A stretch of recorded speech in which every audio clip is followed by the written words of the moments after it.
Hi, need to enable 5G on the iPhone 16, then open settings. Here search for the mobile service tab and as a first step, enable mobile data by tapping on the switcher.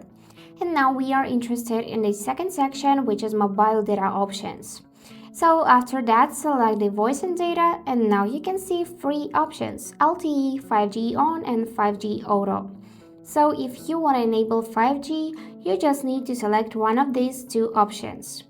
I suggest you to choose 5G Auto because when 5G will not be available in your area, the phone will automatically switch to the LTE.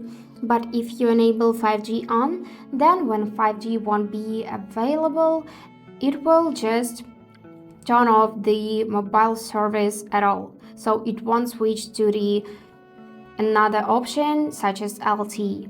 So I suggest you to select the 5G Auto and save the changes using this arrow to go back.